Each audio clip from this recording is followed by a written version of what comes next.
rien sur la terre n'égale ton amour, tu es saint Dieu, nous ne pouvons vivre sans ton amour. Si précieux tu es saint Seigneur.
Jamais tu souffles en nous et nous vivons.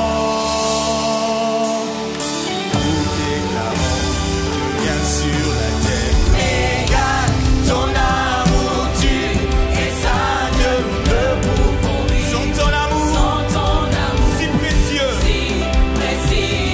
tu es saint Seigneur. À jamais tu es saint Seigneur.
ta grâce ne faille jamais. Tous mes jours, tu me tenais dans tes mains. Dès le moment où je me lève jusqu'à mon coucher, je veux chanter les bontés de mon Dieu. Toute ma vie tu as été bon. Toute ma vie tu as été fidèle. Chaque fois que je respire, je veux chanter les bontés de mon Dieu. Ta voix, tu me guides au travers du feu. Dans les buissons, Tu as été si proche. je t'ai connu comme un frère, Et comme un ami, et j'ai vécu dans la bonté de Dieu. Toute ma vie, tu as été. Toute ma vie, tu as été fidèle. ma vie tu as été Fidèle. fidèle. Chaque fois que je tu me respire, donnes le souffle de vie. je veux chanter Chanter les bontés de mon Dieu. ta bonté, oui, m'accompagne. Ta bonté m'accompagne, oui m'accompagne, Seigneur. Ta bonté, oui, Ta m'accompagne. bonté m'accompagne, M'accompagne. Je Seigneur. dépose ma vie. Je dépose ma vie et je m'abandonne. Je te donne tout de moi. Ta bonté, Ta bonté m'accompagne, oui m'accompagne, Seigneur.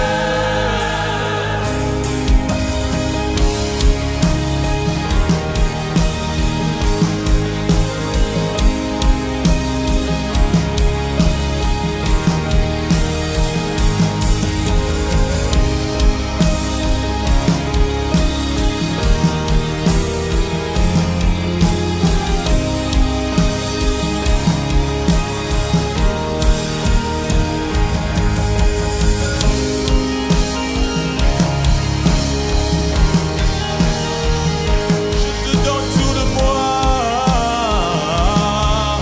Tout de moi.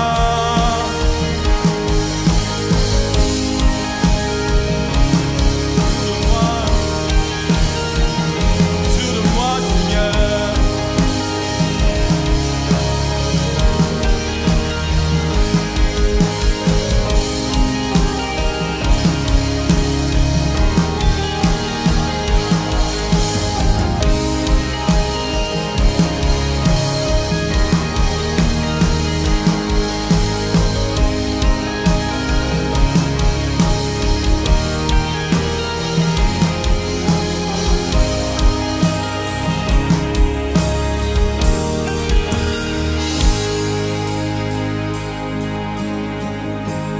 Toute ma vie, tu as été.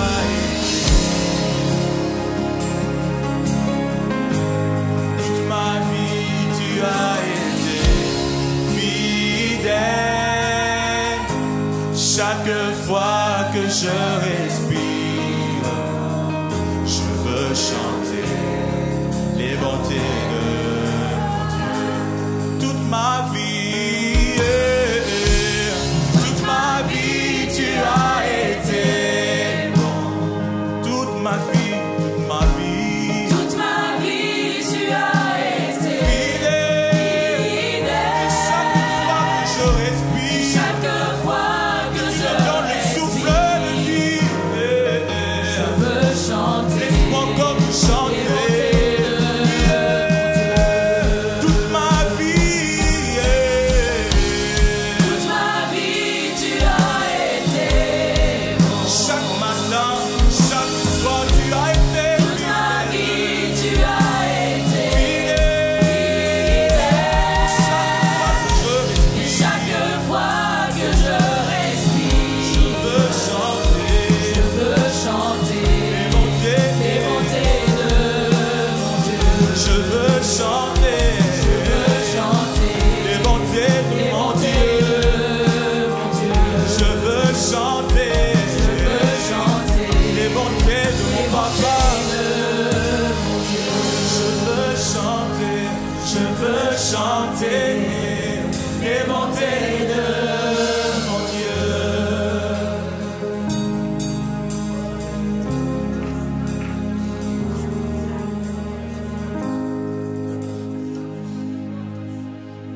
bontés de mon Dieu. Je veux chanter les bontés de mon Dieu.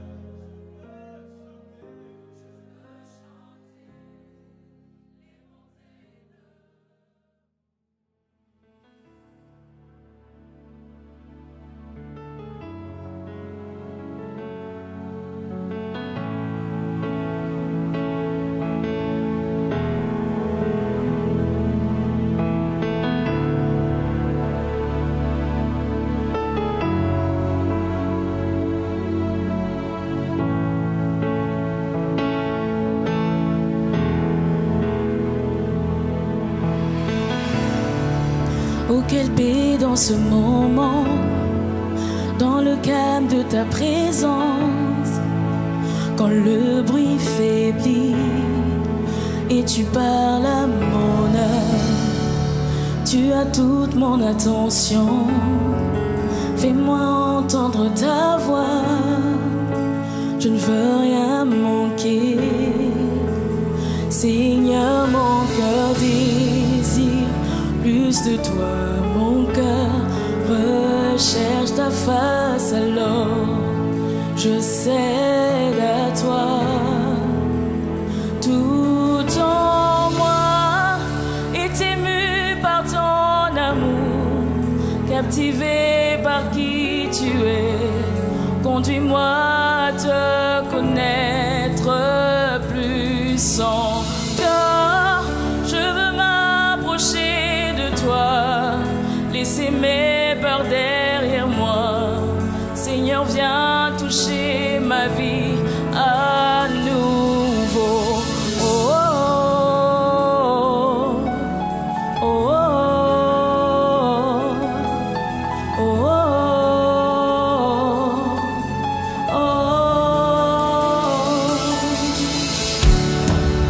Comme le soleil à l'aurore, comme la brise dans la nuit, ta paix me restaure, tu me donnes la vie.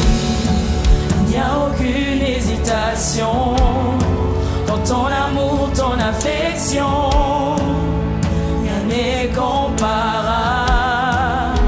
Seigneur, mon cœur désire plus de toi, mon cœur recherche ta face, alors je cède à toi. Tout en moi est ému par ton amour, captivé par qui tu es. Conduis-moi à te connaître plus sans cœur. Je veux m'approcher de toi, laisser mes peurs derrière moi. Seigneur, viens toucher ma vie. Oui, tout en moi est ému par ton amour, captivé par qui tu es. Conduis-moi à te connaître plus sans cœur. Je veux m'approcher de toi, laisser mes peurs derrière moi. Seigneur, viens toucher ma vie à nouveau. Oh, oh, oh, oh, oh, oh,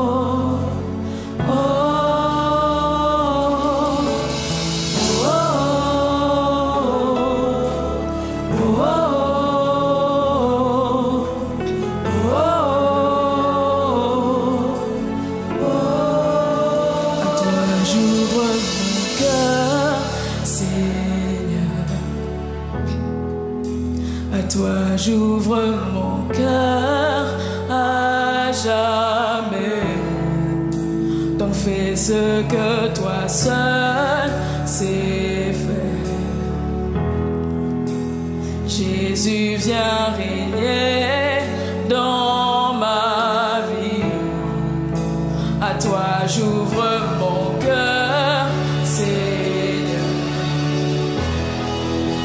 À toi j'ouvre mon cœur à jamais.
Lave-moi dans ton amour.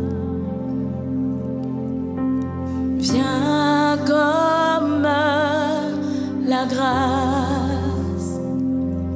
Même quand je perds toute ma force, je louerai. Même quand je n'ai plus de chant, je louerai. Et même quand les mots me manquent plus fort, je chanterai tes louanges. Je chanterai tes louanges. Yeah, yeah, yeah. Prends ce lourd fardeau, prends ce lourd fardeau, prends toutes mes larmes, prends toutes mes larmes.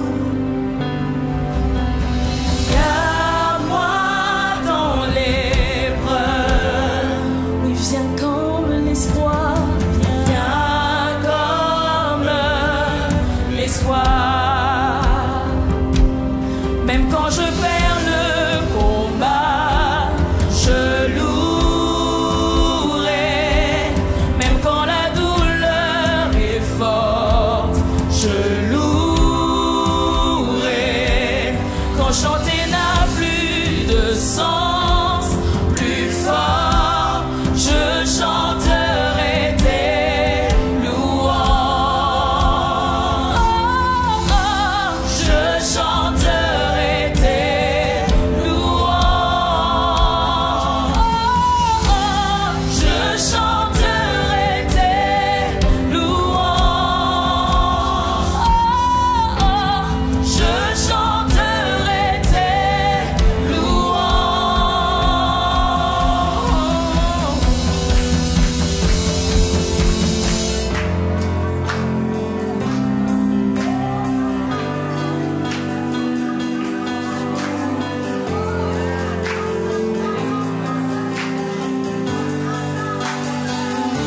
je chanterai tes louanges.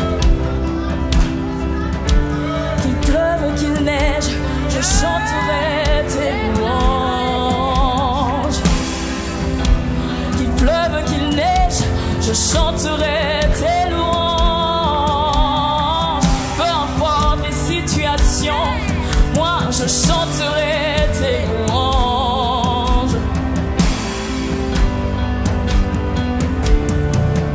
Mon cœur ne brûle que pour toi. Tu es tout, tu es mon désir. Et mon âme soupire après toi. Je chanterai jusqu'au lever du matin. Seigneur, mon cœur brûle que pour toi. Tu es tout, tu es tout. Mon âme soupire, mon âme soupire après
le soleil se lève, je louerai.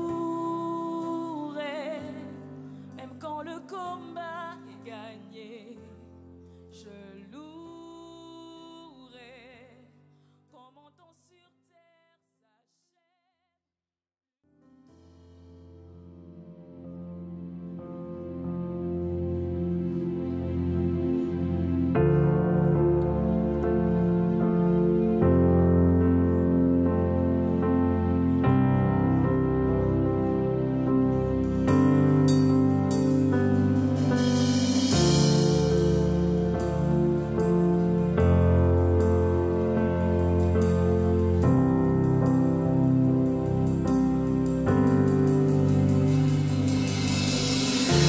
Des nuées tu parles, dévoilant tes mystères. Jésus, tu es l'image du Dieu invisible. Parole transfigurée, notre Dieu s'est fait chair. Son royaume désormais sur la terre révélé. Saint est le Seigneur révélé à mes yeux, et mon cœur ému ne peut saisir sa gloire. Quand de mes yeux indignes j'entrevois ta beauté, mon âme ne peut s'empêcher de chanter. Alléluia, Alléluia, Alléluia, mon roi. Attire-moi, attire-moi près de toi.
Alléluia. Béni soit le Seigneur pour son grand amour. Nous pouvons lui rendre grâce ce matin. Il est digne de louange. Parce que je ne sais pas si... Quand j'ai entendu ce chant, j'ai seulement souri parce que il y a parmi nous quelqu'un qui chuchote aux oreilles les choses aux uns et aux autres. Et aujourd'hui, on va parler de l'amour de Dieu. Amen.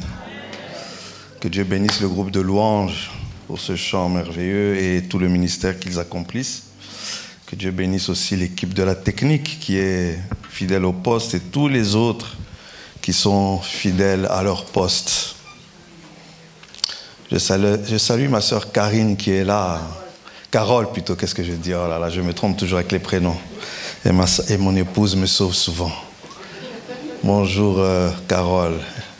Elle nous vient de Kinshasa. C'est une personne qui connaît très bien le vieux Julien, qui est crucifié à la croix. Tu peux te lever, saluer tout le monde.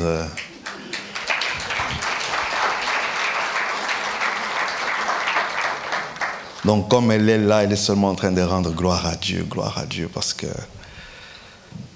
Dieu est bon. Ouais, moi, quand j'entends parler de l'amour de Dieu, ça me laisse pas indifférent. Je ne sais pas si tu es resté assis pendant ce moment-là. J'espère que ce qu'on va partager aujourd'hui va aider quelqu'un à saisir l'amour de Dieu. Vous savez, l'Éternel a fait pour moi de grandes choses. Amen. Je suis dans la joie. Je ne sais pas si quelqu'un aime ce psaume 126. Quelqu'un peut dire, l'Éternel a fait pour moi de grandes choses. Je suis dans la joie. Ah, le diable n'aime pas quand des enfants de Dieu proclament ces choses. Béni soit l'Éternel pour tout le bien qu'il nous a fait. Béni soit le Seigneur, le Dieu Tout-Puissant pour ses bienfaits. Ces bienfaits qui sont immenses. Il a fait des choses dans nos vies que personne ne pouvait réaliser. Aucun humain ne peut faire ce qu'il fait dans nos vies. Il a ôté la honte qui était sur nous. Il nous a arrachés des sentiers de la destruction. Comment expliquer ces choses à quelqu'un? Toi-même, tu sais avec ton Dieu. Tu vois ton passé, tu vois ton présent. Tu dis, waouh, l'Éternel est grand. N'eût été Dieu. Ce matin encore, je le louais. Je dis, mais Seigneur, si je ne t'avais pas rencontré dans ma chambre un jour, aujourd'hui, je serais dans quoi? Ce matin-là, je me réveillerais avec une gueule de bois terrible, ne me rappelant même pas les choses que j'ai faites la veille. Mais j'ai passé une nuit sobre. Je me suis réveillé tôt le matin pour louer Dieu. Oh, ça, je dis merci à Jésus. Je rends grâce à Dieu parce que j'ai la vraie vie ce matin. Louons le Seigneur pour ses bienfaits chaque matin, mes frères et sœurs. Disons-lui merci pour sa bonté et pour sa grâce. Louons-le de ce qu'il y a la paix dans la maison. Il y a la paix dans la maison, mes frères et sœurs. Et je ne cesserai de louer Dieu, quelles que soient les épreuves que je traverse. Je ne cesserai de louer Dieu, quels que soient les manques que je peux connaître. Je ne cesserai de louer Dieu, quelles que soient les douleurs que je peux traverser. Parce que ce qu'il a fait pour moi n'a pas de prix. Revenir en arrière, c'est inimaginable. Si tout même s'effondrait autour de moi. Vous savez, des fois, on rencontre des personnes qui sont dans des épreuves et ils remettent totalement Dieu en question. La présence de Dieu n'est pas en rapport avec la vie que tu mènes. N'est pas en rapport avec ton compte bancaire, n'est pas en rapport avec les lettres qui tombent dans ta boîte aux lettres, n'est pas en rapport avec les problèmes que tu as avec ton conjoint ou ta conjointe, n'est pas... Non, la présence de Dieu, l'amour de Dieu est inconstant, elle ne bouge pas, elle ne varie pas. Tu peux décevoir ton père, il te rejette, mais Dieu ne te rejette pas. Tu peux devenir infidèle, mais Dieu, il demeure fidèle. Oh, moi j'adore mon Dieu. Cet amour que je ne peux pas saisir, que je ne peux pas comprendre, que je ne peux pas limiter. Cet amour qui me poursuit, qui ne me lâche pas.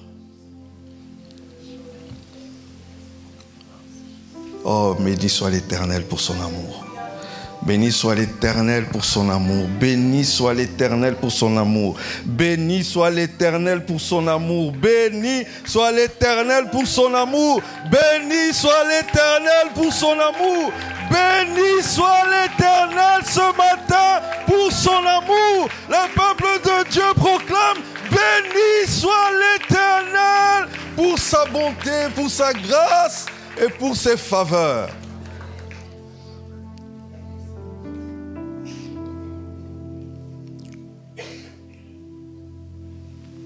Vous savez, on ne peut pas imaginer. Il y en a ici, ils savent, Dieu les a sauvés d'une catastrophe financière. Dieu fait un coucou au bon moment et la catastrophe financière est évitée. Il y en a qui ont échappé à une grave maladie. Hein, maman, tu vas faire un check-up, on te dit, hey, il y a quelque chose qui est là. On t'opère, on enlève la chose à temps. Dieu est Dieu. Il résout même les problèmes relationnels. Il y a des relations, ça ne marche pas, ça ne fonctionne pas. Et puis, du matin au soir, tu ne comprends pas comment tout devient calme. Parce que Dieu est Dieu. Dieu est Dieu. Nous allons partager ce matin sur 1 Jean 4, 7 et on va lire jusqu'à chapitre 5, verset 5. Mais avant tout, nous allons bénir Dieu pour sa parole. Est-ce que le peuple de Dieu peut se lever?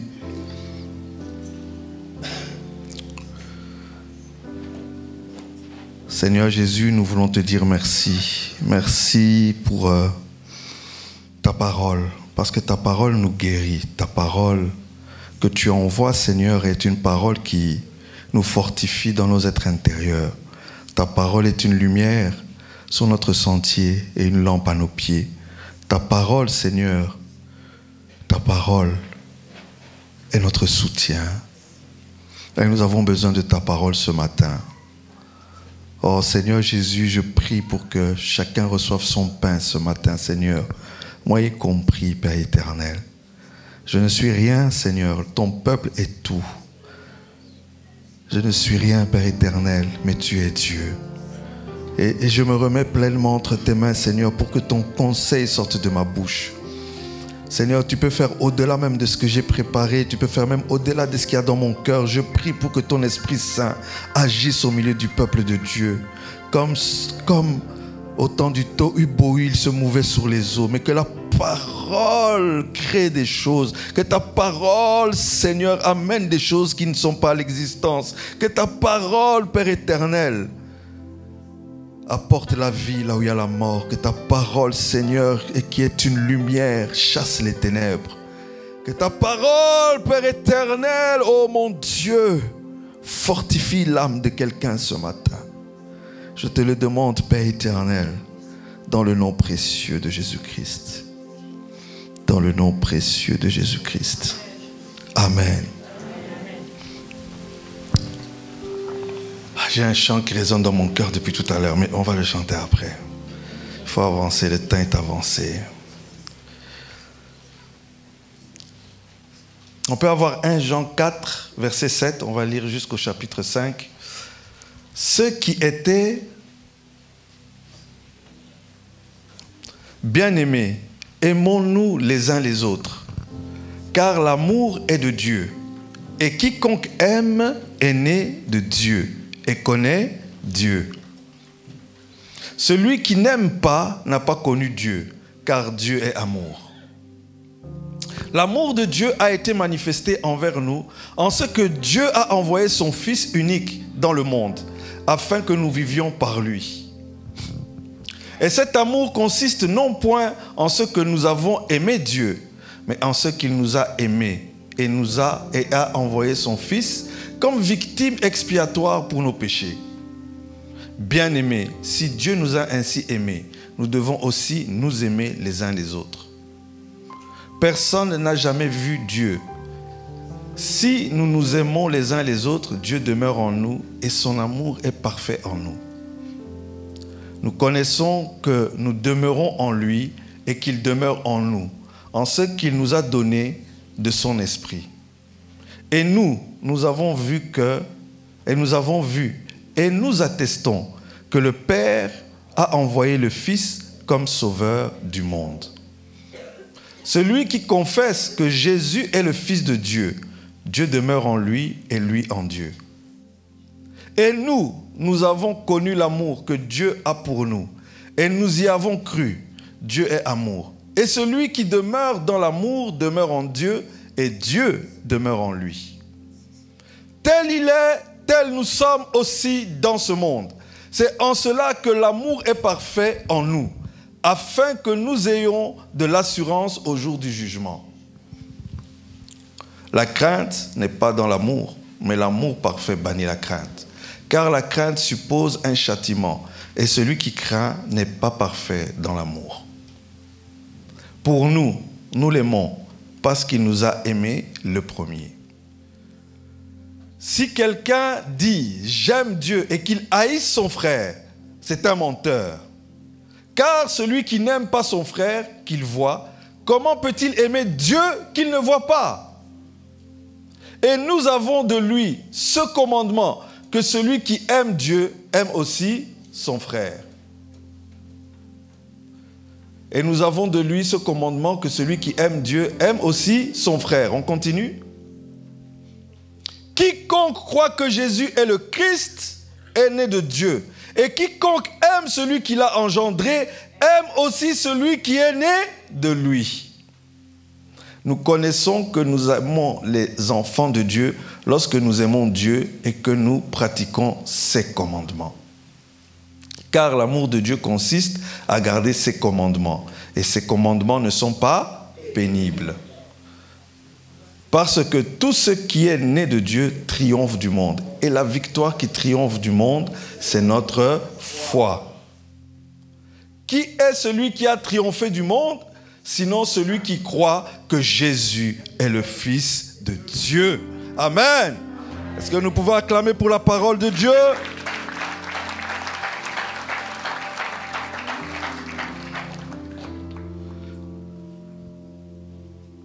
Comment vivre dans l'Église?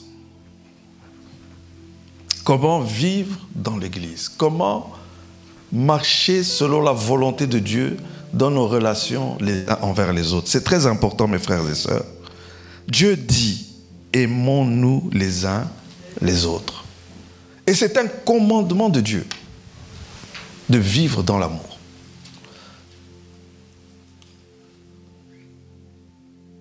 Bien-aimés, aimons-nous les uns les autres, car l'amour est de Dieu. Et quiconque aime est né de Dieu et connaît Dieu. Qui est né de Dieu et connaît Dieu vit dans l'amour. Il n'y a pas une autre manière de vivre ces relations dans l'Église. Dans l'armée, les soldats sont entraînés à manier les armes. Mais à l'Église, les enfants de Dieu s'exercent dans l'amour. Dans nos rapports les uns envers les autres, nous devons nous assurer que nous sommes dans l'amour. Mes frères et sœurs, l'Église ne devait pas être un détail pour les enfants de Dieu. L'Église n'est pas un détail. Vivre l'Église n'est pas un détail. En effet, le livre de l'Apocalypse nous montre comment le Christ veille sur son Église en s'adressant aux églises locales. Il s'adresse aux 7 églises de l'Asie mineure. Au travers de ces lettres, nous devons comprendre que le Christ nous exhorte, nous avertit, nous édifie. Ces messages sont pour les églises de tous les âges. Et Jésus parle, il donne des avertissements, ce n'est pas le propos d'aujourd'hui, mais la façon dont Jésus parle, on voit combien Jésus a un regard sur l'église locale. Là, au ciel, là, Jésus, ses yeux sont fixés sur l'église. La préoccupation de Christ, c'est l'église. Il est le chef de l'église. Un chef se préoccupe de ses troupes.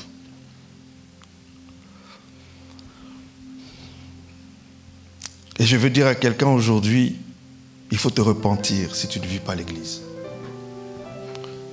On voit souvent des frères, des sœurs, dimanche, c'est juste pour venir prendre la parole, partir. Ah non, non, moi à l'église, non, non, non. Tu as vécu de mauvaises expériences. Tu dis, non, non, moi c'est... Non, non, non, non, non, non. Je viens, je pop et je pars. Les gens sont trop compliqués. Mon frère, ma soeur, c'est toi qui es compliqué. Et c'est toi qui ne veux pas vivre dans l'amour. Hier, ma femme disait à quelqu'un, l'amour doit être éprouvé. Si on vit un amour qui n'est pas éprouvé par des frictions, ce n'est pas l'amour. Les païens aiment comme ça. Quelle est la différence entre nous et les païens? Si on doit aimer ceux qui sont comme nous, ceux qui réagissent comme nous, qui parlent comme on veut, qui... Non, les chrétiens, on est appelés à nous supporter les uns les autres. Dans l'amour, il y a le supporter les uns les autres. On doit se supporter. Et si tu n'es pas capable de supporter quelqu'un, il faut pleurer devant le trône de Dieu. Si l'église, tu la fouilles parce qu'il y a des gens que tu ne supportes pas, tu as fait plusieurs églises et chaque fois tu dois partir, tu dois disparaître parce qu'à un moment donné, c'est toi le problème, ce n'est pas les gens. Il y a quelqu'un qui a dit que quand on entre dans une église, on entre dans un lieu saint, pur, là où tout le monde est bon. Mais le problème, c'est toi qui y entres avec tes impuretés, avec ta méchanceté, avec ta dureté. Et quand on est sage, qu'est-ce qu'on fait? On travaille son cœur devant Dieu. On travaille son cœur devant Dieu. Je vous ai raconté il y a quelques dimanches l'histoire de Vibia Perpetua, cette jeune femme de 22 ans qui allaitait un enfant, qui était chrétienne, qui aimait Dieu et qui s'est fait arrêter à cause de sa foi. Tout ce qu'elle avait à faire, c'était de renier Jésus. Mais elle a refusé. Elle a continué à confesser que Jésus est le Seigneur. Elle s'est retrouvée en prison et le jour de sa sentence, on l'a présentée dans l'arène. Elle était là au milieu d'un lion, d'un léopard et d'un taureau sauvage. Et lorsqu'elle a été attaquée la première fois, elle avait du sang sur le corps.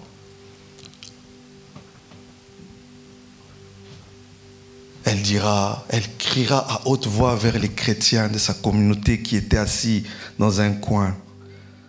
Lorsque le bourreau romain venait avec son épée pour lui trancher la tête, elle dira ceci: demeurez fermes dans la foi, aimez-vous tous les uns les autres et ne laissez pas nos souffrances vous faire trébucher.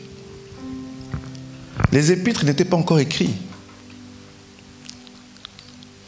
Le message de l'évangile est avant tout, moi en tout cas quand je lis ma Bible, je me rends compte que le message de l'évangile est avant tout un message d'amour. Avant tout. La venue de Jésus, c'est l'amour du Père. Dieu a tant aimé le monde qu'il a donné son Fils bien-aimé, afin que quiconque croit en lui ne périsse pas, mais qu'il ait la vie éternelle. C'est une affaire d'amour. Vous lisez Paul, qui ne semblait pas être un homme sentimental. Ce n'était pas un sentimental. Mais il a parlé de l'amour avec une telle gloire. C'était un homme de loi qui tranchait. Quand il n'était pas d'accord, la personne devait mourir. La preuve, il a persécuté l'Église. Mais Dieu lui a donné la révélation de qui est Jésus, de qu'est-ce qui a amené le Père à envoyer le Christ. C'était l'amour. C'était l'amour.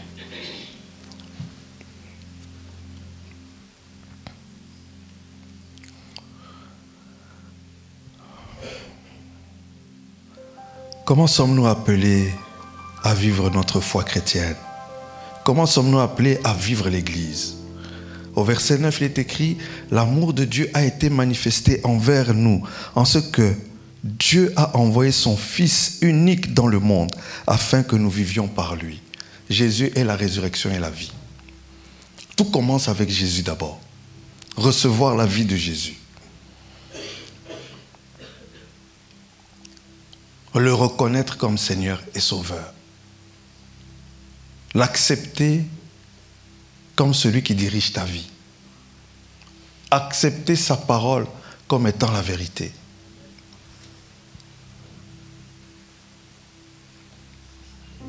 Jésus a dit en Jean 11, 25, « Je suis la résurrection et la vie. Celui qui croit en moi vivra, même quand même il serait mort. Quiconque vit et croit en moi ne mourra jamais. » Jésus est la source de la vie. Il n'y a pas une autre source, mes frères et sœurs. Il n'y a pas une autre source. L'argent n'est pas la source de la vie. Rockefeller, avec toute la richesse qu'il avait, un jour, il sort de son bureau, de sa maison pour prendre son véhicule. Il trouve son chauffeur en train de manger un hot dog. Il regarde le chauffeur.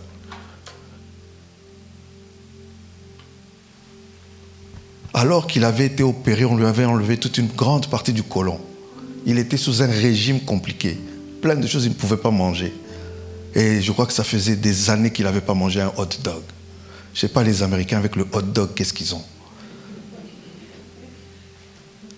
Je peux faire toute ma vie ici sans manger de hot dog, ça ne me dérange pas. Mais quand vous entendez parler des Américains, hot dog, hot dog, hot dog. Et il dira à son chauffeur, je donnerai toute ma fortune pour manger ce hot dog. L'argent, ce n'est pas le bonheur. Il y a plus important que ça. Verset 10, « Et cet amour consiste non point en ce que nous avons aimé Dieu, mais en ce qu'il nous a aimés et a envoyé son Fils comme victime expiatoire pour nos péchés. » Jésus est venu comme une victime. La venue de Jésus. Jésus dit quand il commence son ministère, « Tu m'as fait un corps. Je viens non pour faire ta volonté, mais ma volonté, mais ta volonté. » Tu n'as voulu ni sacrifice, ni offrande. Rien ne pouvait payer le prix de notre salut. Rien. Rien que Jésus. Et quand la Bible parle de victime expiatoire, c'est quelqu'un qui vient mourir pour enlever ce qui est mauvais. C'est pour ça que Jean dira, voici l'agneau de Dieu qui ôte les péchés du monde. Quand j'évangélise, je pose toujours la question à la personne. Quand il dit qu'il croit en Dieu et qu'il va rencontrer Dieu. Je lui demande d'abord sa théorie. Et puis il y a beaucoup de théories dans les rues là. Et puis je lui dis, oui d'accord. Mais maintenant ton péché, tu vas régler ça comment devant Dieu? Quelle est la solution à ton péché, au mal que tu fais? Et là la personne est coincée. Et puis je dis, Saint-Esprit, continue de travailler avec cette âme. Qu'il continue à se poser la question, comment vais-je résoudre le problème de mon péché? Parce que c'est cette question-là qui m'a amené à Dieu. Lorsque j'ai lu dans ma Bible que Jésus est mort pour mon péché, j'ai dit, waouh, c'est ce Dieu-là que je cherche. Parce que j'en avais. Et Jésus a résolu ça. Jésus a payé le prix pour que tu te présentes devant Dieu avec une conscience paisible. Il a payé le prix. L'acte dont les ordonnances te condamnaient et persistaient contre toi, Jésus l'a détruit. Jésus l'a détruit. Verset 11. Bien-aimés, si Dieu nous a ainsi aimés, nous devons aussi nous aimer les uns les autres. Si Dieu nous a ainsi aimés, de cette manière-là, au point de faire le nécessaire pour que le péché soit ôté de nos vies, nous devons aimer les frères et les sœurs de cette manière-là. Nous sommes une bande d'hommes et de femmes qui refusons que le péché persiste dans la vie d'une personne. l'église est le lieu là où une personne condamnée au dehors peut venir et l'église l'accueille et lui donne le cadeau du pardon de ses péchés. Et pourtant, ce n'est pas toujours le cas. La preuve, il y a parmi nous des gens, hier soir seulement, tu parlais de quelqu'un en rapport à son mal.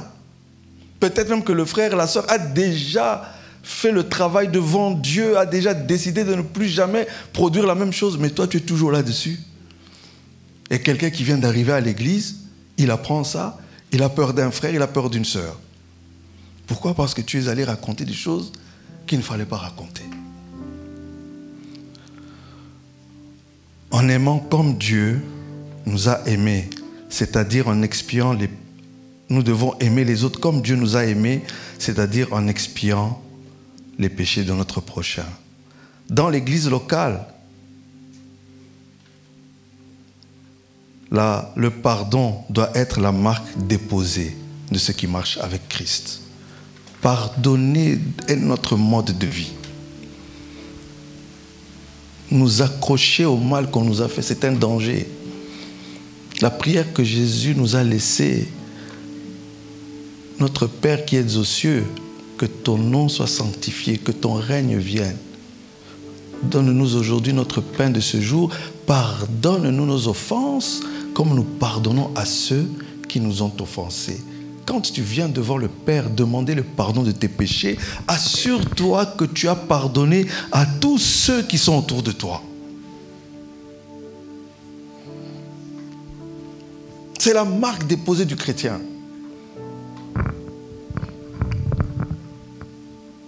Hier, ma fille, il y a quelqu'un à l'école qui lui a marché sur les pieds, puis elle lui dit, tu ne sais pas demander pardon. Le gars lui dit, je ne connais pas le mot pardon. Et quand je viens la chercher elle était restée à l'étude, je la trouve avec le dictionnaire en main. Je dis, mais que fais-tu avec le dictionnaire? Ah oui, je cherchais le mot pardon pour que mon ami connaisse le mot pardon aujourd'hui.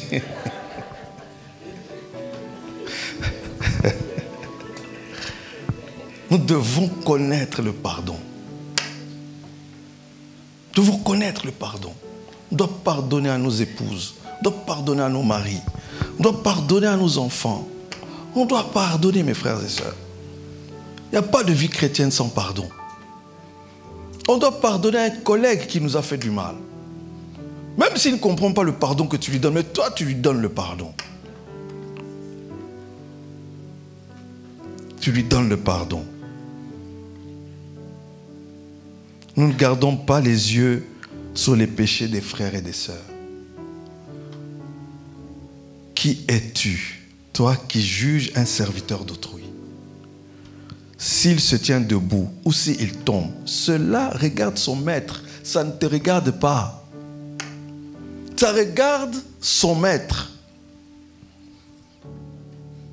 Parce qu'il a un maître.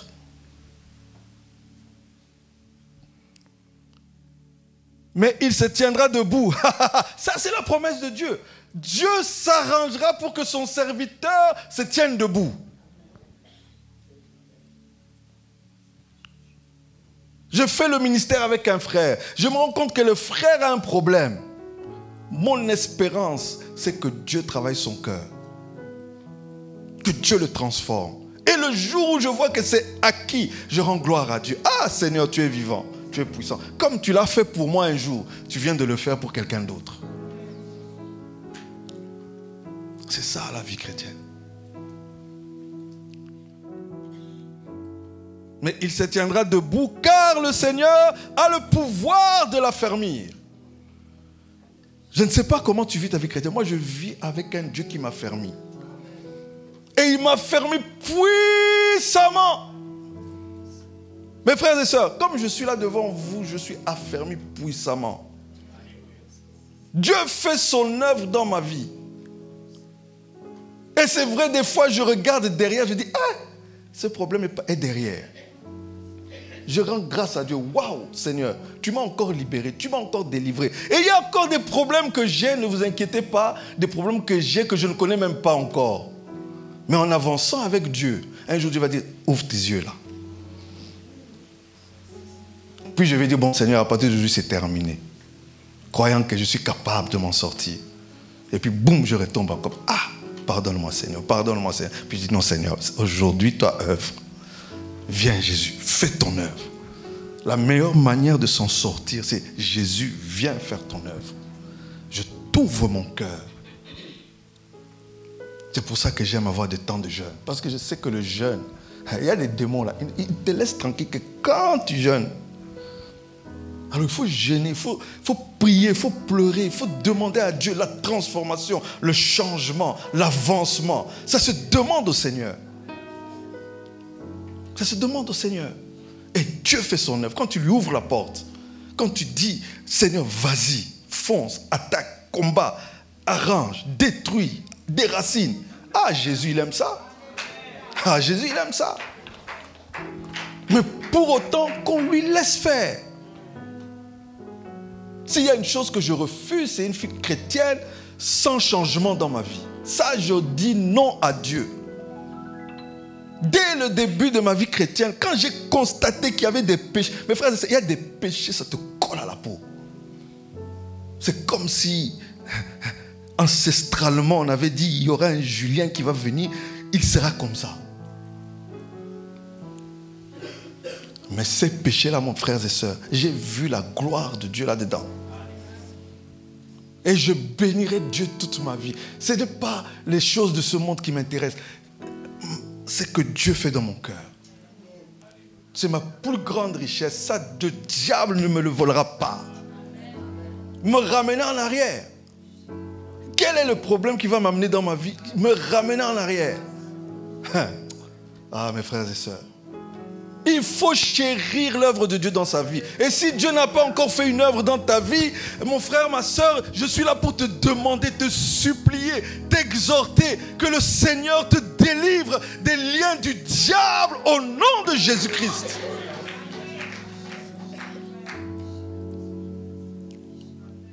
Mes frères et sœurs, Jésus est le chef de l'Église et il a vaincu le monde.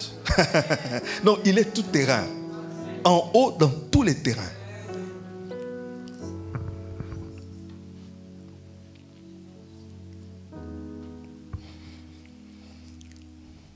Le commandement d'amour du Seigneur Jésus-Christ appelle son Église à faire des efforts pour demeurer dans l'amour.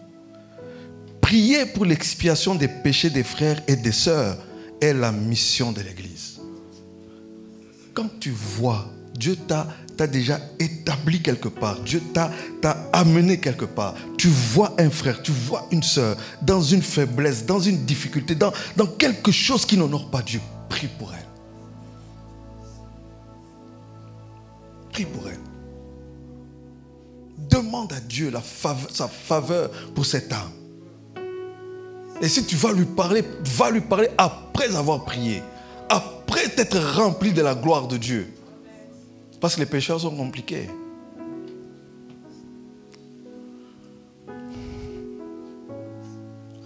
Il est évident que passer son temps à partager les péchés passés des frères et des sœurs est contraire à l'esprit de notre Seigneur. Dans Jean 20, Jésus dit quelque chose de puissant et qui est lié au Saint-Esprit. Jean 20, 21. Jésus leur dit de nouveau, la paix soit avec vous. C'est après sa résurrection. C'est Jésus glorifié. La paix soit avec vous. Comme le Père m'a envoyé, moi aussi, je vous envoie. Après ces paroles, il souffla sur eux et leur dit, recevez le Saint-Esprit. Ceux à qui, et juste après, recevez le Saint-Esprit. Ceux à qui vous pardonnerez les péchés, ils leur seront pardonnés. Et ceux à qui vous les retiendrez, ils leur seront retenus. Le mandat de l'Église. Mes frères et sœurs, nous avons affaire avec le péché de manière frontale. L'Église combat le péché. L'Église refuse et rejette le péché. Et l'Église se bat pour que les frères et sœurs dans l'assemblée vivent dans la sainteté, connaissent Dieu. C'est notre devoir. Et quand on est là-dedans, le Saint-Esprit est très à l'œuvre. Parce qu'il n'y a que lui qui peut révéler les péchés à quelqu'un. Sans le Saint-Esprit, mes frères et sœurs, ça ne sert à rien de lutter dans ces choses-là. Quelles sont les conséquences quand l'Église est dans l'amour? 1 Jean 4, 12. Personne n'a jamais vu Dieu. Ce n'est pas moi qui l'ai dit, c'est écrit. Personne n'a jamais vu Dieu. Si nous nous aimons les uns les autres, Dieu demeure en nous et son amour est parfait en nous. Quand nous nous aimons les uns les autres, il se passe quelque chose de puissant. Personne n'a jamais vu Dieu. Si nous nous aimons les uns les autres, Dieu demeure en nous. Ah, moi j'aime ça. Quand je vous parlais tout à l'heure que Dieu me fortifie puissamment, j'ai la conviction que l'Esprit de Dieu est en moi. Avoir l'Esprit de Dieu, c'est la chose la plus fantastique que quelqu'un puisse avoir. Rien n'équivaut. Quand vous lisez les évangiles, quand vous lisez les épîtres, c'est le trésor que Dieu nous donne. Sa présence en nous. Lorsqu'on entend la parole de Dieu, lorsqu'on y croit, la Bible dit, Dieu nous scelle du Saint-Esprit. Dieu demeure en nous et son amour est parfait en nous. Nous voulons voir Dieu. On doit le voir au travers des frères et sœurs, au travers des liens d'amour que nous avons les uns envers les autres. Mes frères et sœurs, le sujet de l'amour ce matin, quand je pensais à ça, le Seigneur me montrait, nous sommes dans un temps où l'amour de plusieurs vont se refroidir. Nous sommes dans un temps où aimer, on ne verra plus, il n'y aura plus de témoignages d'amour. L'église sera le lieu du témoignage de l'amour.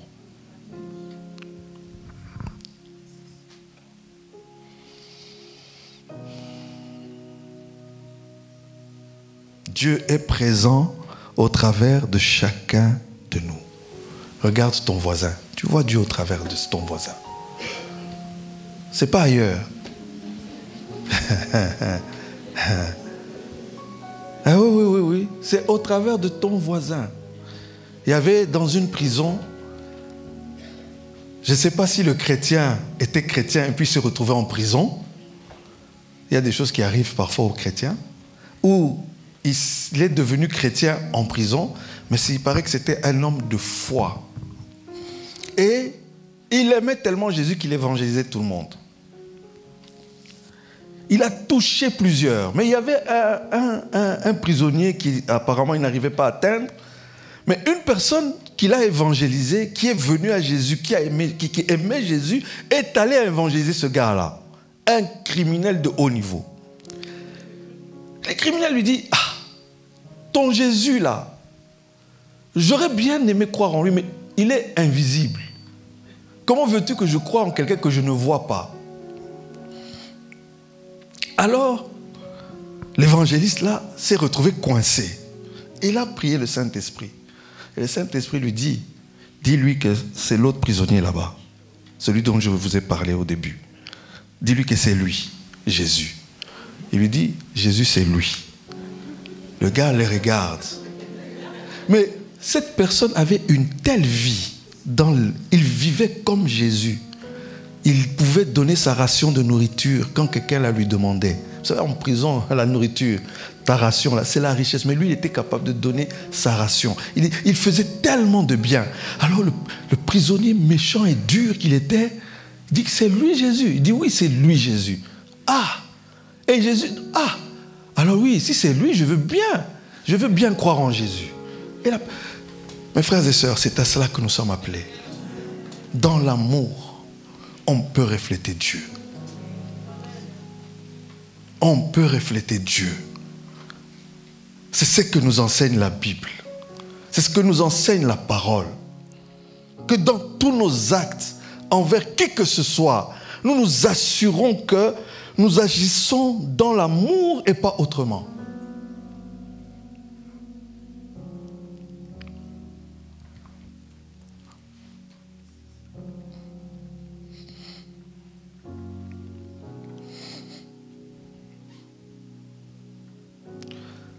Dans 1 Jean 4, versets 15 à 16, il est écrit ceci. Celui qui confessera que Jésus est le Fils de Dieu, Dieu demeure en lui et lui en Dieu. Vous savez, cette histoire de confesser que Jésus est le Fils de Dieu, quand vous évangélisez dehors, c'est vraiment la pierre d'achoppement. Jésus est le Fils de Dieu. Des fois, je dis, Seigneur, mais pourquoi tu as utilisé cette astuce de Jésus, Fils de Dieu, pour nous sauver? C'est compliqué pour plusieurs. Vous pouvez passer la personne... Vous savez, des fois, vous parlez à quelqu'un et dites, mais non, mais mon cher, Dieu vraiment dans un homme. Et alors, on lui demande, crois-tu que Dieu peut tout? Oui, Dieu peut tout. Alors, pourquoi Dieu ne pourrait pas se mettre dans un homme? Ah! Dans un homme, oui. Ah! Et puis, dans un homme, mais en plus aller sur une croix et mourir sur la croix. Mais toute la gloire de Dieu est là-dedans. C'est lui qui confessera que Jésus est le Fils de Dieu. Dieu demeure en lui et lui en Dieu. Et ça, il faut le confesser chaque jour. Il faut le confesser chaque matin. Il faut le confesser que Jésus est le Fils de Dieu. Jésus est le Fils de Dieu. Jésus est le Fils de Dieu. Il a été déclaré avec puissance par le Saint-Esprit Fils de Dieu par sa résurrection d'entre les morts.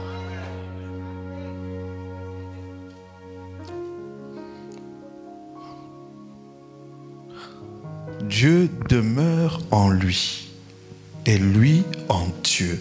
Dieu demeure en lui et lui en Dieu. Et nous avons connu l'amour que Dieu a pour nous et nous y avons cru. Dieu est amour.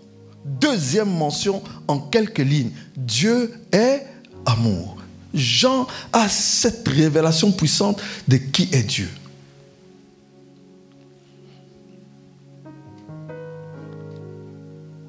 Et parmi tous les aspects, la façon de vivre l'Église, la façon de vivre sa foi chrétienne qui devrait caractériser les chrétiens, il y a cet aspect amour. Nous sommes tous des guerriers, des combattants. Jéhovah Sabaoth, on est en guerre, on est en guerre. Et des fois, on se met en guerre les uns contre les autres. Non, mes frères et sœurs, les uns contre les autres, c'est l'amour. C'est l'amour.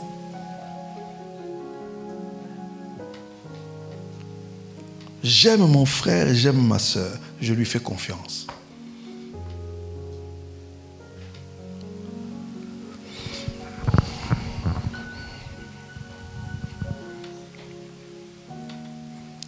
Et celui qui demeure dans l'amour demeure en Dieu et Dieu demeure en lui. Vous savez, dernièrement, Dieu m'a amené à vous apporter la parole par le psaume 91. Celui qui demeure sous l'abri du Très-Haut repose à l'ombre du Tout-Puissant. Celui qui demeure sous l'abri du Très-Haut, qui demeure... Alors, des fois, on peut se poser la question, mais comment demeurer sous l'abri du Très-Haut? C'est être dans l'amour.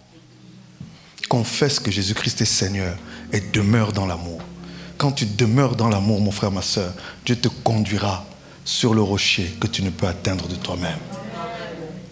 La clé de l'habitation dans la présence de Dieu se trouve en Christ.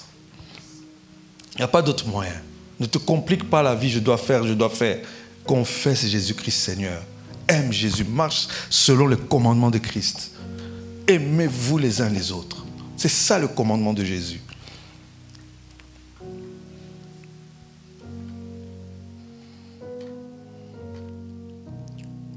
Dans 1 Corinthiens 6, à partir du verset 18, il est écrit « Fuyez l'impudicité, quelque autre péché qu'un homme commette, ce péché est hors du corps. Mais celui qui se livre à l'impudicité pêche contre son propre corps. Ne savez-vous pas que votre corps est le temple du Saint-Esprit qui est en vous? » Ne savez-vous pas? Les temps sont très mauvais.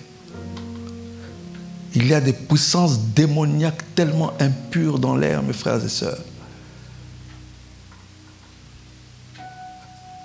La meilleure prise face à cet adversaire-là, c'est la fuite. C'est la fuite. Parce que nos corps ont une grande valeur. Dans des vases de terre, Dieu a jugé bon de mettre son esprit. Nous sommes l'habitation de Dieu, mes frères et sœurs. Nous sommes le temple du Dieu vivant. Le corps a de la valeur pour un chrétien. Même après la mort, la Bible nous enseigne que le Satan venait disputer le corps d'un sacrificateur. Ne savez-vous pas que votre corps est le temple du Saint-Esprit qui est en vous, que vous avez reçu de Dieu et que vous ne vous appartenez point à vous-même?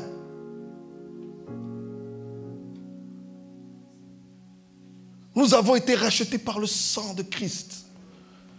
Et Dieu ne l'a pas fait juste pour le faire. Il l'a fait pourquoi? Parce qu'il voulait une habitation en chacun d'entre nous. C'est pour ça que je dis que quand tu regardes ton voisin, tu peux voir Dieu. Tu peux voir Dieu. Dieu se fait vivant en chacun d'entre nous. Et nous avons la responsabilité d'avoir une vie qui glorifie Dieu. À cause de la grâce, pécherions-nous? Mais enfin, qui a saisi la grâce ne peut pas pécher. On ne peut pas pécher parce que quand on connaît c'est quoi la grâce, quelqu'un qui joue avec la grâce de Dieu ne connaît pas la grâce. La grâce n'est pas un outil pour vivre dans le péché. La grâce n'est pas un prétexte pour vivre dans l'iniquité. La grâce a coûté la vie d'un saint. La grâce a coûté la vie d'un innocent. La grâce a coûté la vie du Fils du Dieu vivant. Connaître la grâce et vivre dans le péché, c'est un mépris de ce sacrifice. La grâce nous booste à aller de l'avant avec Dieu. La grâce nous booste de connaître encore plus Dieu. La grâce nous pousse de dire, Seigneur, révèle-toi à moi. La grâce nous appelle à éviter le chemin de la mort. Au ciel, lorsqu'Adam et Ève ont péché, il n'y avait pas la grâce. Donc ce n'est pas la grâce qui est le problème du péché. Mais le pécheur, pour justifier, parce que le pécheur se justifie toujours. Mais quand on connaît la grâce, quand on connaît le prix de la grâce, quand on connaît le cœur de Dieu, on prend des résolutions. On prend des résolutions. Mes frères et sœurs, après X années dans la vie chrétienne, il y a des péchés qu'on ne peut plus commettre. Il y a des victoires qu'on doit remporter dans les combats avec le diable. Tout le combat avec le diable, mon frère, ma soeur, ce n'est pas pour que tu n'aies pas ton sandwich le matin, ce n'est pas pour que tu perdes ta voiture. Ou ta maison, ou que... Non, le combat avec l'adversaire, c'est que tu pèches. Tout son combat, c'est t'amener d'une manière ou d'une autre à sortir du commandement de Dieu. La lutte, elle est là. Et lorsque quelqu'un sort du commandement de Dieu, à partir de ce moment-là, elle renie la grâce. Là, tu ne peux pas venir me voir, moi, me parler d'un péché grave, et je vais seulement, oui, pasteur, pardonne-moi, je demande pardon, Seigneur, et je t'impose la main, pardon. Jamais. J'ai déjà des personnes qui me fouillent. On va faire un chemin de jeûne et prière. Parce qu'on ne résout pas certains problèmes en jouant et en blaguant. Sinon, Jésus serait venu nous sauver en jouant et en blaguant. Est-il écrit dans la Bible, Jésus blagua? Ça n'existe pas. Il n'est pas venu pour ça. Nous pouvons blaguer, mais lui ne blague pas. Mes frères et sœurs, tu nais bébé, tu sais que tu vas être crucifié. J'essaie d'imaginer un peu les cris de Jésus bébé. C'est des cris sérieux. Il était venu pour cette heure-là. Toute sa concentration était là-bas. Et vous croyez qu'il était en train de jouer quand il vivait sur terre. Et il est notre modèle. Et nous ne pouvons pas jouer avec cette grâce, mes frères et sœurs. Nous devons pleurer quand nous avons des frères, des sœurs au milieu de nous qui jouent avec la grâce. La grâce, c'est la puissance de Dieu. La grâce, c'est la gloire de Dieu. La gloire, c'est la puissance de Dieu pour le salut de quiconque croit. Et la seule chose que nous avons à faire, c'est recevoir. Quand tu reçois, tu vis la chose. Oh, quelqu'un peut acclamer pour Jésus.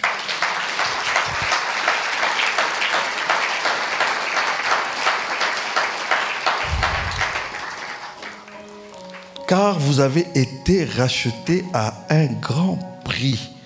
Glorifiez donc Dieu dans votre corps et dans votre esprit qui appartiennent à Dieu. Je ne m'appartiens pas, j'appartiens à Dieu. Je ne peux pas dire n'importe quoi à n'importe qui. Le frère que vous avez devant vous, j'aimais blaguer. Faire des blagues, raconter des blagues, tout ça. J'aimais ces choses-là. Mais petit à petit, ça m'arrive encore un peu. Mais j'essaye, je fais un effort d'arrêter ces histoires-là. Et des blagues, j'en avais plein. Je pouvais te faire rire, tu tombes par terre.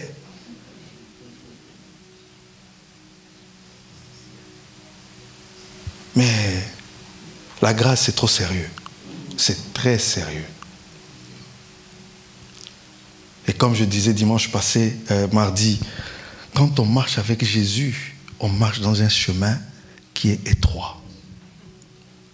Et l'entrée dans la vie de Dieu, l'image que je vois dans ma vie, en fait, Dieu te prend et te met dans un entonnoir. Tu commences ta vie chrétienne, tu peux aller dans tous les sens. Mais plus tu avances avec Dieu, plus tu te rends compte, ça devient étroit. Ça, je ne peux plus faire. Ça, je ne peux plus faire. Et puis on te dit, la porte, elle est serrée.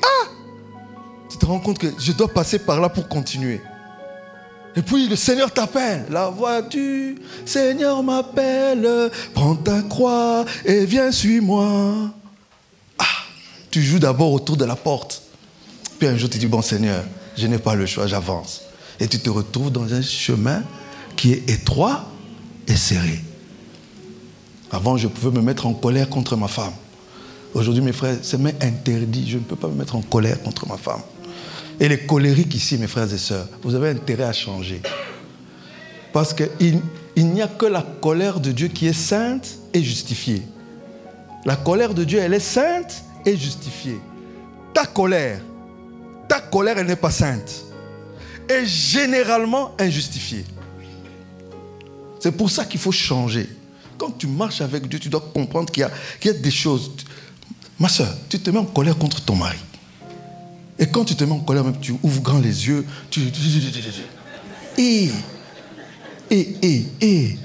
Où est l'évangile? Où?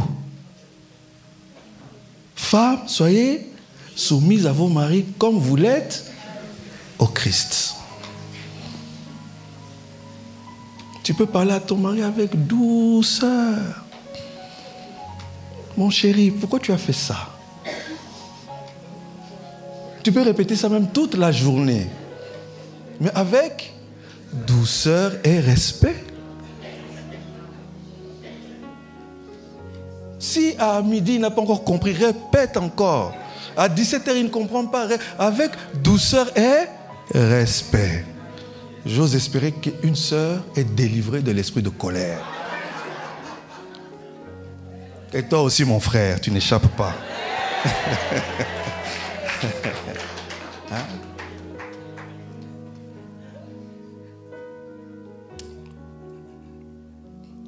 1 Jean 4, 17. Tel il est, tel nous sommes aussi dans ce monde. L'église de Christ est la manifestation du royaume de Dieu sur la terre. Nous devons représenter Christ, nous devons représenter Dieu. Tel il est, tel nous sommes dans ce monde. Dieu est amour, nous sommes amour. Dieu est amour, nous sommes amour. quand le monde regarde l'Église, quand le monde regarde les disciples de Jésus, ils doivent pouvoir dire, ah, il y a quelque chose de merveilleux dans cette personne. Il n'y a que l'amour qui éblouit les gens. Ce n'est pas quand tu vas aller comme guerrier chassant les démons. Non, va d'abord avec l'amour. Que doit voir le monde quand il regarde l'Église? L'amour de Dieu. L'amour de Dieu.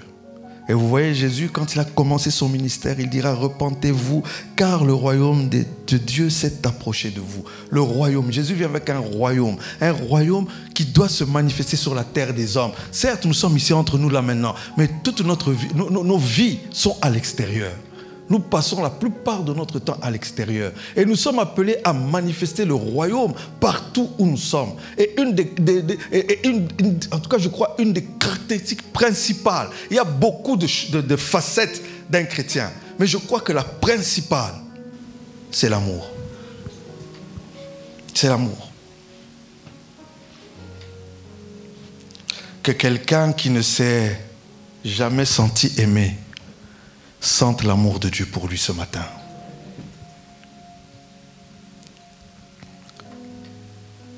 Ma plus grande préoccupation chaque jour, c'est que je sente toujours que Dieu m'aime. Le monde peut ne plus m'aimer, mais que Dieu m'aime. Jésus, il était seul sur la croix. La pire des choses qu'il a vécues. Père, Père, pourquoi m'as-tu abandonné? Tant que le Père était avec lui, Jésus était... Mais quand, Père, Père, pourquoi m'as-tu abandonné? Que quelqu'un soit comblé par l'amour de Dieu ce matin. Et que ton objectif devienne celui de rechercher l'amour du Père. Ne recherche pas l'amour des hommes. Ne recherche pas l'amour des femmes. Ne recherche pas l'amour des gens autour de toi. Parce que l'amour, les relations sont variables. Ça dépend de beaucoup de choses. Mais Dieu est fidèle. Dieu est fidèle. Et apprends à ne plus jamais être seul quand tu es seul. Quand tu es seul, sois avec Dieu.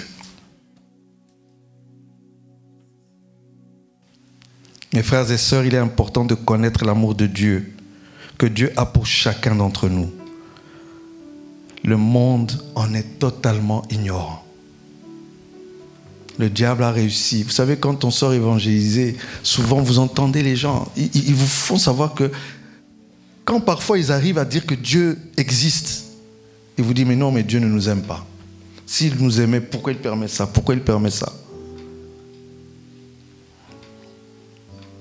Il y avait une vieille personne, souvent elle s'asseyait là. Apparemment, il a connu beaucoup de problèmes dans la famille, des décès. Il s'asseyait là, ça fait des années. Je crois qu'avant le Covid encore, il venait, je ne sais plus. Mais je me rappelle un vieil homme, là, petit détail, qui marchait difficilement. J'ai eu l'occasion de parler plusieurs fois avec lui. Il était aigri de la vie. Aigri, il avait perdu des neveux. Et il te parlait, oui, mais si jamais Dieu existe, pourquoi mon neveu là était parti? Pourquoi lui il est mort? Pourquoi? Il te parlait de toutes les misères de sa vie. Disant que Dieu n'était pas amour.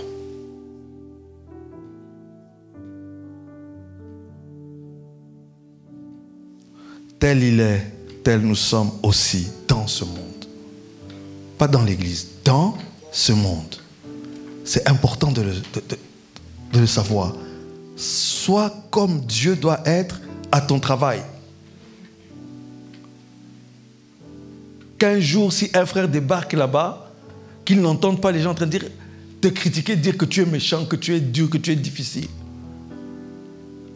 Assure-toi qu'à ton travail, on ne fait que des éloges à ton sujet. Il y a un défaut que j'ai combattu durement au travail. Le jour où j'ai entendu une secrétaire dire « Il arrive toujours en retard ».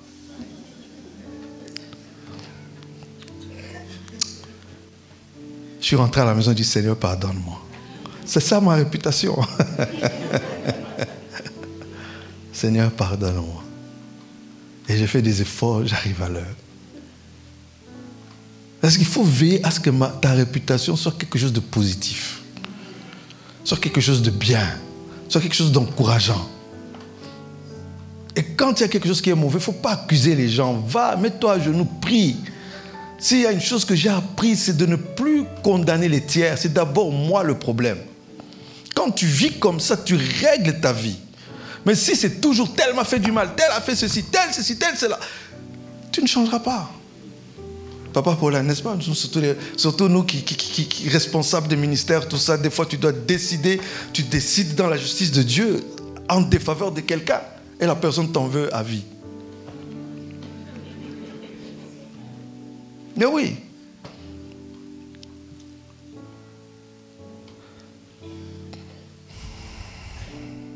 Tel il est, tel nous sommes aussi dans ce monde. C'est en cela que l'amour est parfait en nous. Oui, il n'y a pas d'autre moyen d'avoir l'amour parfait en nous que d'être comme Dieu. Et Dieu nous appelle à regarder les autres avec des regards de miséricorde et de compassion. Ah, ce pécheur-là. Ah, cet animal-là. Ah, non. Compassion et miséricorde. Dieu prend plaisir à la miséricorde. Jésus n'est pas venu pour condamner le monde. Il n'est pas venu pour juger le monde. Il est venu pour sauver le monde. Et Dieu veut mettre en nous des cœurs d'hommes et des femmes animés de cet état d'esprit, de sauver le monde, de regarder au-delà de ce que nous présente l'humanité. On est dans des temps difficiles.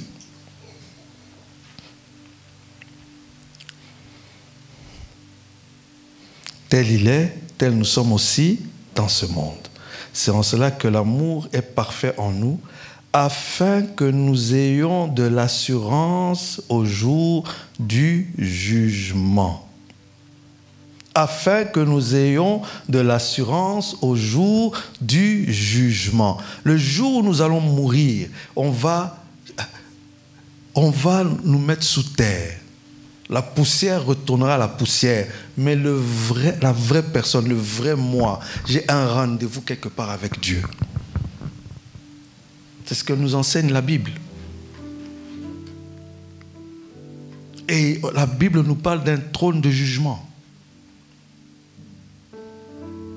Et quand on marche sur la terre, on marche en ayant conscience qu'un jour, on sera jugé pour tous nos actes. Quand j'ai un conflit, un problème avec un frère, je prie Dieu pour le régler selon la justice de Dieu. Que ce soit en ma faveur ou en ma défaveur. L'important, c'est d'abord la justice de Dieu. C'est pour ça qu'en tant que chrétien, nous devons apprendre à perdre. Quand la perte honore Dieu, il vaut mieux perdre que de gagner sans Dieu. Il vaut mieux perdre. Tu cognes la voiture de quelqu'un puis tu pars. Ni vu, ni connu. Tu t'assures même qu'il n'y a pas de caméras. Ah, il n'y a pas. T'es parti. Comme si Dieu était endormi. Ni vu, ni connu. Il y a une sœur, elle avait une société de livraison là. Elle avait plus de problèmes avec les frères de l'église. Ils faisaient des choses avec ses véhicules. Ils ne s'arrêtaient pas pour faire les constats. Ils fouillaient. Mais il y avait des caméras. Et donc, un courrier suivait de la police pour dire « Ah, tel véhicule a fait telle chose pour vous. » Elle appelle les frères, il nie. Elle lui montre la lettre. « Ah !»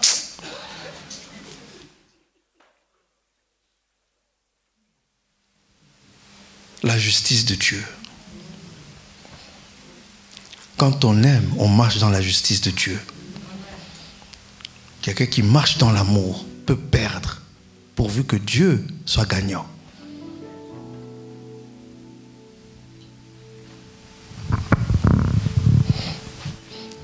Et l'important, mes frères et sœurs, c'est que pour avoir de l'assurance au jour du jugement, nous avons à être comme Dieu est, c'est-à-dire à être amour.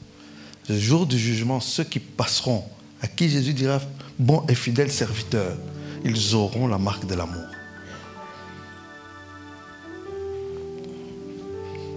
Romains 5,8 nous dit que Dieu nous a prouvé son amour en sorte que lorsque nous étions encore des pécheurs, Christ est mort pour nous. Christ est mort pour nous. Nous étions encore des pécheurs. C'est pour ça que quand nous parlons des pécheurs, ne parlons pas des pécheurs avec mépris. Ne parlons pas de ceux qui sont de l'autre côté avec un air hautain. Vous savez, des fois, il y a des chrétiens, tu es au milieu de chrétiens. Ah, c'est ces gens-là. Non. Dieu les aime. Nous devons les gagner.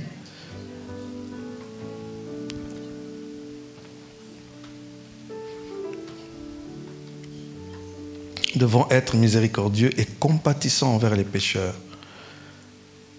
Et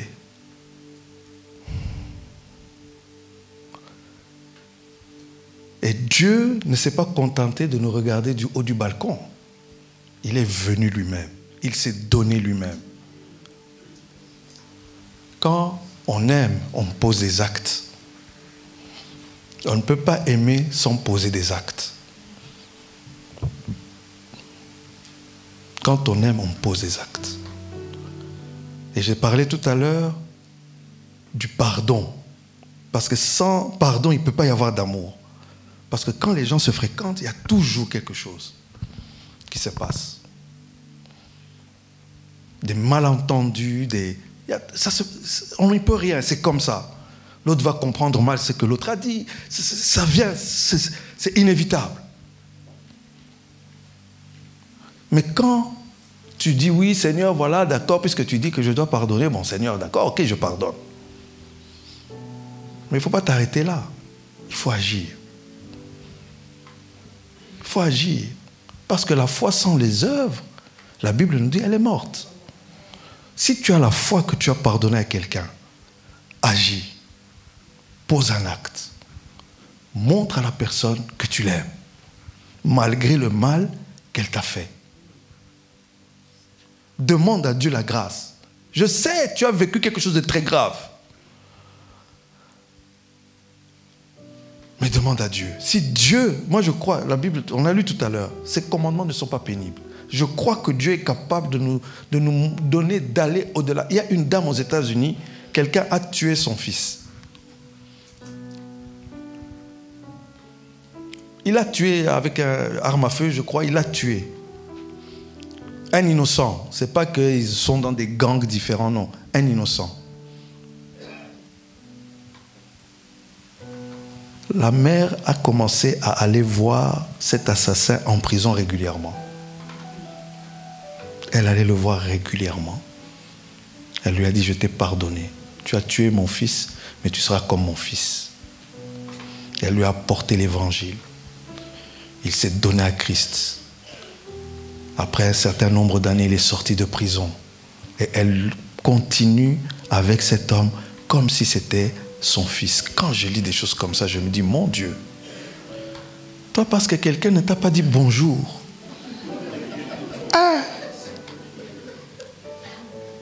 Un bonjour. Mais quelle est la valeur de... Vous savez, des fois, on peut tellement être ridicule. Ridicule. Il y a des gens, ils ont vécu des choses impensables. Mais ils ont tellement aimé Dieu qu'ils ont posé des actes qu'on ne peut pas imaginer. Et que Dieu nous donne, mes frères et sœurs, de saisir l'évangile à ces niveaux-là. Que l'évangile transforme nos cœurs, que l'évangile change nos cœurs, que nous devenions semblables à Christ. Il est le premier d'entre tous, afin d'être toujours le premier. Mais nous sommes censés être à sa suite, nous sommes censés lui ressembler, nous sommes censés poser les actes qu'il a posés. Sur cette croix, il dit, pardonne-leur, ils ne savent pas ce qu'ils font. Ce n'était pas une parole en l'air. Jésus, après ça, il veut que ces gens soient pardonnés. Mais nous, là, pour 3 fois rien, on a de la rancœur.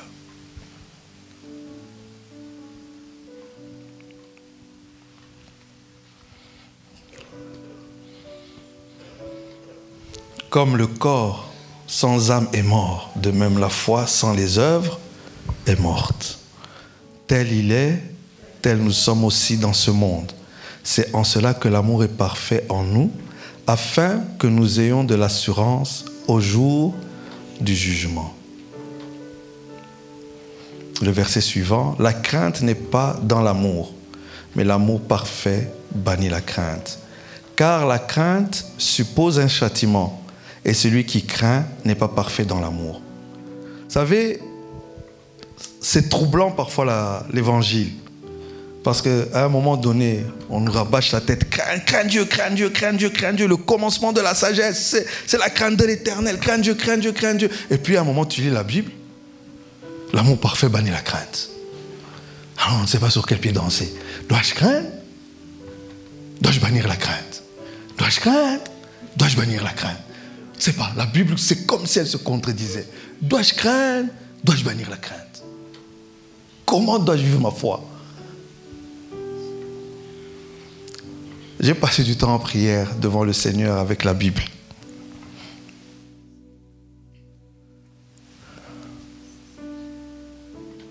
L'amour parfait, n'est-ce pas, est celui qui expie les péchés des frères et des sœurs. Je suis allé un peu trop vite, mais on y est déjà.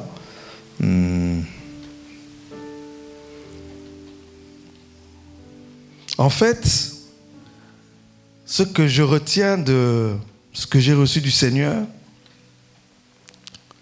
c'est que ce passage nous informe d'une chose, c'est que quand on vit dans l'amour, quand on marche vraiment de manière sincère devant Dieu, dans l'amour avec tout le monde, cet amour qui va te faire aller vers le frère. Vous savez, l'amour est relationnel. Si l'amour n'était pas relationnel, Dieu ne serait pas venu vers nous. Donc l'amour nous poussera d'aller vers des personnes vers qui on ne peut pas aller. N'est-ce pas? C'est ça l'amour. L'amour va nous pousser à approcher ce qu'on ne peut pas approcher, à accepter ce qu'on ne peut pas accepter, à accepter et à laisser venir vers nous des personnes qu'on ne devrait pas accepter. Mais parce que Dieu est amour, nous les accueillons par l'amour qui est parfait en nous, venant de Dieu. Quand on vit sa vie chrétienne de cette manière-là, on a de l'assurance qu'on va aller au ciel, rencontrer le Père qui ne sera pas en colère. Oui. C'est ce que veut dire ce passage. Tu veux ton ticket d'entrée pour le ciel? Vis dans l'amour. Assure-toi que dans toutes tes relations avec les gens, tu es dans l'amour. Il y a un jeune homme qui est décédé il n'y a pas longtemps. Un jeune homme de 16 ans. C'est un neveu. Je suis bouleversé par le témoignage de cet enfant. Il a laissé un témoignage très, très édifiant pour un enfant de 16 ans. On s'est retrouvés dans une cafétéria à peu près de cette taille dans son école. J'ai vu des petits jeunes venir devant, parler de Dieu. Ils ne comprenaient pas très bien ce qu'ils disaient, mais ils parlaient de Dieu à cause de cet enfant qui était leur ami. Je sais qu'on te retrouvera au paradis. Je me dis, mais donc il a influencé sa classe de manière très puissante. Mais plus encore, il y a des petits témoignages à gauche, à droite qu'on retient. Et il y en a un qui a retenu mon attention. C'est une mère qui viendra dire à la maman du garçon, à la maman du garçon qui est décédé, elle lui dira, au primaire, mon fils a connu le harcèlement. Il était rejeté par ses amis. Si bien qu'à un moment donné, il a même voulu se suicider. Il a fait même une tentative de suicide. Et quand il est arrivé en première secondaire, il s'est retrouvé dans la classe de Noah. Noah l'a accueilli le premier jour. Et chaque jour, il ne cessait de lui donner de bonnes paroles. Au point que ce jeune homme a retrouvé la confiance en soi. C'est la maman de l'enfant qui parle. Donc elle a vu comment un jeune homme de 16 ans a transformé son fils. Au point que ce garçon appelait Noah mon frère. Il est mon frère. Vous savez, la race face à l'amour. n'est pas une barrière. Il s'appelait, nous sommes des frères. C'est lui qui a décrété que Noah était son frère. Et cet enfant-là, la maman a dit, la mère, là, elle a dit à ma belle-sœur que depuis qu'il a connu Noah, il parle à Dieu. Ah, mais ça c'est puissant. Ça c'est puissant. Voilà les résultats de l'amour. Nous sommes appelés à expérimenter des choses comme ça. Ce que Jésus a fait dans nos vies, nous sommes appelés à le faire pour Jésus, par Jésus et en Jésus pour d'autres personnes qui sont autour de nous. Un petit de 16 ans. Oui. Il était animé par l'amour. Que Dieu nous aide à avoir cet amour en nous. Et quand on vit avec cet amour, mes frères et sœurs, elle bannit la crainte. Nous servons Dieu librement. Il n'y a pas de crainte. Et pour terminer, « 1 Pierre 14, 16 »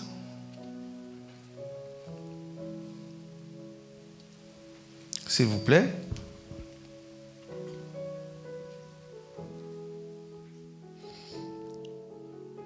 Selon qu'il est écrit, vous serez saints car je suis saint. Dieu est saint. La sainteté de Dieu, mes frères et sœurs, c'est quelque chose de puissant et de terrible. Et ce que je comprends, c'est que si nous devons craindre Dieu, c'est dans le domaine de la sainteté. Parce que la Bible nous enseigne dans Ésaïe 6, 1 à 7,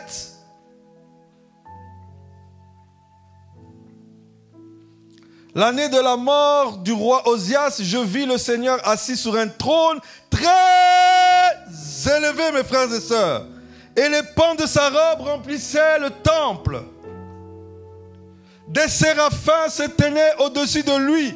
Ils avaient chacun 6 ailes. Des séraphins, des anges célestes, des anges puissants, des anges glorieux.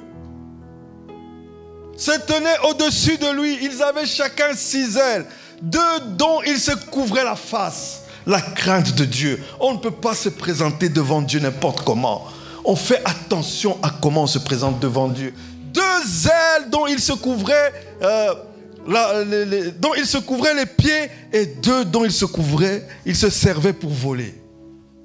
On ne se présente pas devant Dieu n'importe comment. La sainteté de Dieu. Continue. Ils criaient l'un à l'autre et disaient Saint, Saint, Saint est l'Éternel des armées. Toute la terre est remplie de sa gloire.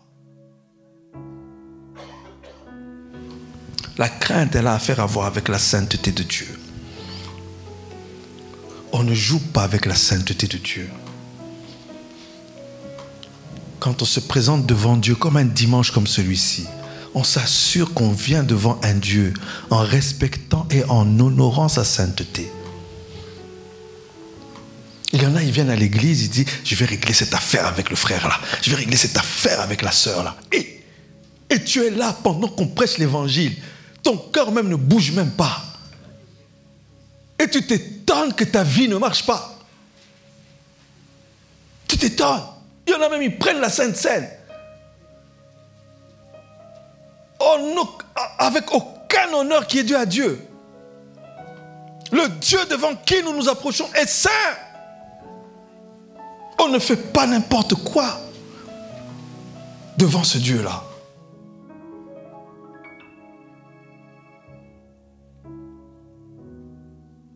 Romains 13, 3 à 7.